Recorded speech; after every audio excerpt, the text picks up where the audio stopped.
తొలి విడత ఎన్నికలు జరిగే పంచాయతీల్లో 18 చోట్ల వేలం పాటలు నిర్వహించారన్న ఫిర్యాదులపై ఈసీ స్పందించింది. ఆ ప్రాంతాల్లో ఎన్నికల ప్రక్రియ మొత్తాన్ని రద్దు చేసింది.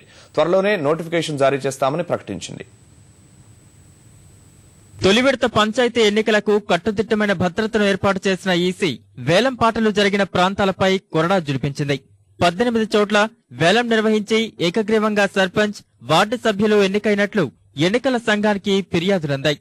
ఆయా పంచాయతీల్లో ఎన్నికల ప్రక్రియ మొత్తాన్ని రద్దు చేసి త్వరలోనే ఎన్నికల నోటిఫికేషన్ జారీ చేస్తామని ఎన్నికల సంఘం ప్రకటించింది. కమిషన్ కి వచ్చే వార్తలు మరియు జిల్లా లెవెల్లోనే వచ్చే సమాచారం అక్కడ జిల్లా లెవెల్లో ఎంక్వైరీ చేయడం జరిగినాయి. ఈ ఎంక్వైరీల తర్వాత మొత్తం రాష్ట్రంలో ఒక 18 చోట ఆక్షన్ జరిగింది. ఆ జిల్లా కలెక్టర్స్ నుంచి కమిషన్కి రిపోర్ట్స్ కూడా వచ్చినాయి.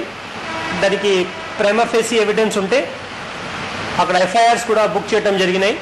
ఇవన్నీ దృష్టిలో పెట్టుకొని ఆ 18 గ్రామ పంచాయతీ సంబంధించిన ఇప్పటి వరకు జరిగే ఎలక్షన్ ప్రాసెస్ రద్దు చేయడం జరిగింది. ఎన్నికల ప్రక్రియ రద్దయిన ప్రాంతాలను పరిశీలిస్తే నెల్లూరు జిల్లాలో సూళ్లూరుపేట మండలంలోని కుదిరి, తడా మండలంలోని ఇరకాం, కారూరు పంచాయతీలున్నాయి. ప్రకాశం జిల్లాలో బెస్తవారి మండలం, చిన్న ఓబినపల్లి, సంత మాగులూరు మండలం, మాకినేని వారిపాలెం, పాత మాగులూరు, మద్దిపాడు మండలం, నెలటూరు, గిద్దలూరు మండలం, కొంగలివీడు పంచాయతీలున్నాయి. గుంటూరు జిల్లాలో వినుకొండ మండలం, అడుగులపాడు, సవల్యపురం మండలం, ఎర్లపాడు, గురజాల మండలం, గోగులపాడు, దాచేపల్లి మండలం, సారంగపల్లి, ఇపోరు మండలం, ఉడిచెర్ల పంచాయతీలున్నాయి.